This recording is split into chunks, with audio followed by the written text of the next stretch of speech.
교수님, 말년에 운이 좋은 사람의 특징은 무엇이고 또 말년에 혹시 운이 좋으려면 어떻게 하는 게 좋을까요? 참 좋으신 질문입니다. 누구나 다 말년이라는 시기가 오기 때문에 야, 나는 이렇게 무슨 팔자가 기구한지 말년에 운이 안 좋아 이런 사람도 있거든요. 그리고 젊었을 때 많은 고통을 겪고 살다가 나이 들어서 운이 풀리는 사람도 있습니다. 자, 그런데 모든 것을 내가 팔자 탓으로 돌리면 안 되고요. 내가 태어난 팔자가 이건데 어떤 운으로 흘러가는지를 저는 압니다. 그래서 어떤 사람은 60대에 중병이 오는 사람도 있고 어떤 사람은 젊었을 때 중병이 와서 죽어가는 사람도 있는가 하면은 젊었을 때 중병이 왔지만은 그걸 잘 극복하고 나이 들어서 중년, 장년이 돼서 건강하게 사는 사람도 있거든요. 이것은 나에게 오는 그 대운과 연운이 그러니까 원국이라고 하는데 원국이라고 하는 사주팔자에 어떤 영향을 미쳤는가 그리고 그 미친 영향을 내가 알고 극복하면서 살고 있는가 아니면은 나에게 오는 그 대운이나 연운을 잘 모르고 당하며 살고 있는가. 그러니까 당하고 살고 있는 사람은 여러 가지로 어려운 상황이 오게 되고요. 그걸 극복하면서 사는 사람은 어려움을 극복하고 노년에 건강하게 누리면서 사는 사람이 있습니다. 그래서 핵심은 뭐냐?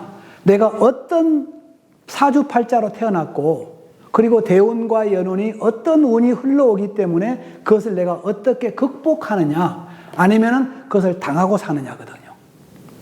젊었을 때 고생을 많이 하고 나이 들고 중장년이 돼서 좀 편안한 삶을 살기를 원하실 겁니다.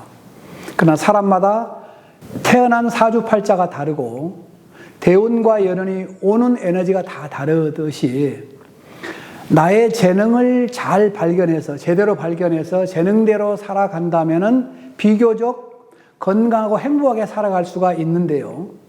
내 재능도 모르고 내가 하고 싶은 일을 하다가 젊었을 때 돈을 많이 벌어서 나이 들어서 사업하다가 쫄딱 망한 사람이 있는 것처럼 그 사람은 사업할 수 있는 재능이 없는 사람인데 남들이 하니까 나도 해보자 라고 사업을 시작했다가 완전히 패가망신한 사람을 여러분 보신 적이 있을 겁니다. 예를 들어서 제가 어떤 사람의 사주를 좀 보고 있는데요. 이분이 가지고 있는 사주는 머리도 좋고 굉장히 섬세하고 꼼꼼하고 정확한 분인데 이분이 어떤 학문을 연구하고 가르치고 상담하고 그렇다면은 상당히 재산을 축적하면서 잘 살 수 있었던 에너지입니다. 그런데 만약에 이런 에너지를 가지고 돈 좀 벌었다고 해서 남들이 하니까 나도 사업해보자라고 뛰어들었다면 안 될 가능성이 매우 높은 사람입니다. 그리고 내가 설령 초창기에 돈을 좀 벌었더라도 돈을 관리하고 차단해 줄 수 있는 힘이 약한 사람은 들어온 돈보다 나가는 돈이 많을 수 있거든요. 결국은 망한다는 얘기입니다. 그런 경우는 내가 말년운이 안 좋네라고 이야기하는데요. 이것을 다 경우수를 따져서 이야기하기는 좀 곤란하고 개인적으로 궁금하시면은 전화하십시오. 그럼 제가 상세하게 상담을 해드릴 거고요. 방금 대략 설명했던 것처럼 내가 어떤 운으로 태어났고 그리고 지금 나에게 흘러오는 에너지가 뭔가 흘러오는 운이 뭔가를 안다면은 좋은 운은 내가 활용하면서 살고 나쁜 운은 극복하면서 살 수가 있거든요. 그러면은 행복하게 살 수가 있을 겁니다. 일반적으로 명리학이라고 하면 떠오르는 것이 사주팔자, 다른 말은 운명이라고 표현할 수 있습니다. 명리학에서 보는 팔자가 좋은 사람, 운이 좋은 사람 어떤 사람인가요? 통상 우리가 팔자가 좋은 사람, 또 팔자가 안 좋은 사람 이야기도 하고 내 팔자가 좋습니까? 아니면 안 좋습니까? 라고 물어본 사람도 있습니다. 음양오행 학문을 가지고 명리학적으로 푸는 사람도 있고요. 또 주역적으로 푸는 사람도 있습니다. 그리고 저처럼 음양오행의 그 우주자연의 순환의 원리를 철저하게 몸과 마음과 재능과 비교해서 이걸 분석해서 내한테 주어진 삶을 올바로 살도록 만들어주는 학문도 있습니다. 명리학이나 주역에 대해서는 제가 설명을 생략하고요. 같은 음양오행 학문일지라도 저는 30대부터 이것을 연구해 왔고 이것을 철저하게 몸과 마음에 대입을 해왔습니다. 그러다 보니까 방금 질문하셨던 좋은 운명, 나쁜 운명이 있는 것이 아니라 나의 운명이 어떤 장점이 있는가, 어떤 단점이 있는가로 판단을 하거든요. 그러니까 내가 어떤 재능을 가지고 나왔고 젊을 때 좋은 운이 있고 늙어서 좋은 운이 흘러간 사람이 있습니다. 이것을 노년 운이 좋다 또는 젊을 때 운이 좋다라고 이야기하는데요. 운이란 것은 흐름입니다. 운명이라고 이야기한 것은 하늘에서 주는 나의 명이 움직인다는 얘기거든요. 왜 움직이느냐? 우주의 기운을 받아서 내 몸과 마음이 움직인다는 얘기입니다. 그렇다면 좋은 에너지가 들어와도 나는 모르고 지나갈 수가 있고요. 나쁜 운이 들어왔는데 그 운을 그대로 내가 겪으면서 고통스럽게 사는 사람이 있습니다. 그렇다면 이 학문을 공부해서 나의 운명을 알 수 있다면 내가 20대 때는 이런 운명이기 때문에 내가 어떤 일을 해야 되고 나이 들어서 이런 에너지가 들어오기 때문에 이렇게 살아가야 되겠네라고 판단이 될 수가 있는데요. 자, 통상 우리가 운명 그러면 돈을 많이 벌 수 있느냐 없느냐 이렇게 따지는 사람도 있거든요. 그러면 그 사주팔자에 재물운이 많은 사람이 있고 재물운이 없는 사람이 있습니다. 재물운이 많다고 해서 많으면서 살아간 것은 아니고요. 또 재물운이 없다고 해서 반드시 가난하게 살아간 것은 아닙니다. 예를 들어서 재물운이 있는 사람은 사업하는 수단이 있는 경우가 많고요. 저처럼 재물운보다는 어떤 학문을 연구하고 궁리하고 가르치고 상담하고 사람을 케어하는 재능이 많은 사람은 그런 재능대로 살면은 행복하게 살 수가 있겠죠. 그래서 다시 결론적으로 말씀드리면은 좋은 운과 나쁜 운은 없다. 다만 그 운이 장점이 맞느냐, 단점이 맞느냐, 어떤 장점이 있느냐, 어떤 단점이 맞느냐로 구분해야지. 그래서 장점은 제가 활용하고요. 단점은 극복해가는 삶을 산다면은 아마도 행복한 삶을 살아갈 수 있지 않을까 생각이 듭니다. 그럼 이제 같은 날 같은 시에 태어나도 한마디로 같은 사주라도 사람마다 다른 인생을 사는 경우가 있잖아요. 예. 대부분 그렇고요. 그거에 대해서 좀 한 말씀 좀 부탁드립니다. 쌍둥이가 이제 많이 태어나죠. 일란성 쌍둥이가 있고 이란성 쌍둥이가 있습니다. 일란성 쌍둥이는 비교적 생김새도 같고 성격도 비슷한 경우가 많고요. 이란성은 불과 몇 분 사이로 태어났을지라도 성격이 전혀 반대인 경우가 많습니다. 일란성 쌍둥이라도 성격도 다른 경우가 있는데 그런 경우는 에너지의 충돌이거든요. 충돌. 똑같이 태어났더라도 어떤 사람은 얘는 봄에 태어나서 그야말로 봄 기운을 발휘하면서 산 사람이 있고요. 같은 일란성 사람이라도 또 다른 인생을 살아가는 경우가 있습니다.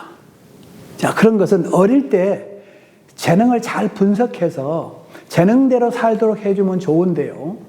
물론 저는 대학에 있을 때 일란성 쌍둥이도 경험해봤고 이란성 쌍둥이도 경험해봤고 그런 학생들을 많이 관리해봤거든요. 그러면서 많은 체험을 했는데 일단은 일란성 쌍둥이는 모형새도 비슷하고 성격도 비슷할 가능성이 높다.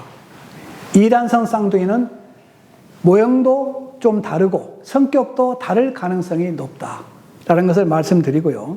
그러나 같은 운명을 태어났을지라도 전혀 다른 삶을 사는 경우가 많습니다. 바로 일란성이냐 이란성이냐 아니면 에너지가 합이 되느냐 충돌이 되느냐라는 경우도 있는데요. 이 설명은 좀 어렵게 느껴질 수 있는데 나중에 혹시 여러분들 공부할 수 있는 기회를 가질 수 있다면 제가 상세하게 교육을 하도록 하겠습니다. 네. 교수님 바로 세 번째 질문을 하겠습니다. 그 천운, 대운이 들어오는 낌새 혹은 전조 증상이 있다고 하던데 예. 그런 건 좀 말씀 좀 해주십시오. 그렇죠. 우리가 태어난 팔자를 사주팔자라고 합니다. 세계 인구 80억 인구 모두가 사주팔자를 가지고 나오거든요. 자, 그런데 그 사주팔자대로 사는 건 아니고 매년마다 바뀌기도 하고 10년 단위로 바뀌기도 합니다. 10년 단위로 바뀌는 것은 대운이라고 하기도 하고요. 1년 단위로 바뀌는 것은 연운이라고 합니다. 금년에 무슨 년입니까? 갑진년이죠. 용해죠. 용해. 금년에는 갑진이라는 에너지가 들어온 해고요. 내년에는 을사라는 에너지가 들어온 해입니다. 그러는 금년에 용해 해인데 갑진이라는 에너지가 들어왔을 때 나의 사주팔자에 어떤 영향을 미치느냐. 또 내가 10년 단위로 바뀌는 대운이 어떤 대운이 지금 지나고 있고 앞으로 몇 년 후에 어떤 대운이 들어올 것이냐를 안다면은 좋은 운은 우리가 즐기면서 갈 것이고 나쁜 운은 극복하면서 살 수 있겠죠. 그런 것처럼 전조증상이라는 것은 따로 나타나는 건 아니고요. 그 대운이 왔을 때 또는 연운이 왔을 때 내 몸에서 어떤 작용을 하느냐, 내 마음에서 어떤 작용을 하느냐가 결국은 그 에너지를 받고 건강에 사느냐 아니면 평상시 건강하다가도 어떤 에너지가 왔을 때 내가 아픈 경우가 있거든요. 그걸 미리서 안다면은 극복할 수 있겠죠. 그것이 전조현상이라고 표현한 것 같은데요. 내가 몇 년 후에 어떤 대운이 오기 때문에 아하, 내가 식습관을 이렇게 바꾸고 어떤 일을 하면 좋겠네라는 것을 알고 미리서 준비하는 거죠. 그래서 어떤 운이 들어왔을 때 큰 일은 벌리지 마라 그런 운이 있거든요. 근데 그걸 모르고 어떤 운이 들어왔음에도 불구하고 내가 어떤 큰 사업을 하거나 결혼을 하거나 그러면 굉장히 안 좋은 현상들이 나타날 가능성이 높아집니다. 그렇지, 그건 전조현상은 아니고요. 내가 그 오는 운명을 읽어가는 거죠. 그 읽어가는 학문이 바로 우리 자연치유 학문입니다. 네. 교수님, 그러면 네 번째 질문으로요. 그러면 외국인도 이 사주팔자가 좀 통하거나 그렇게 되는 건가요? 아, 그렇죠. 외국인도 사주팔자가 정확하게 분석이 될 수 있는데요. 이 동양권 아니고 서양에는 별로 이런 것을 잘 모르는 경우가 많습니다. 자, 그런데 우리 지구상에 계절이 어떻게 하느냐면 적도를 중심으로 해서 북방부는 현재 계절이고 우리가 살고 있는 계절이고 적도를 중심으로 해서 남반부는 계절이 거꾸로 갑니다. 저기 호주는 지금 겨울이 아니라 여름입니다. 여름. 우리가 초겨울이죠. 거기는 초여름입니다. 그러니까 똑같이 1월, 2월, 3월, 4월 이렇게 12달이 다 가지만은 우리는 지금 11월을 지나고 있는데 호주도 역시 11월입니다. 그런데 계절은 여름입니다. 6월 같은 여름이죠. 5월 같은 여름입니다. 5월 같은 여름. 그래서 지구 북방부에 산 사람은 우리 한국에서 적용하고 있는 사주팔자를 적용하면 됩니다. 그 나라에서 미국에서 태어났으면 미국에 태어난 시간을 적용하면 됩니다. 그리고 남반부인 저 호주는 반대로 계절을 반대로 적용해서 호주에서 태어난 시간을 적용하면 됩니다. 저도 그런 그 분석할 수 있는 기회가 있어서 지구 남반부에서 분석을 해봤는데요. 그 계절을 거꾸로 적용하니까 정확하게 분석이 됩니다. 네. 세계 어떤 사람도 사주팔자 분석이 가능합니다.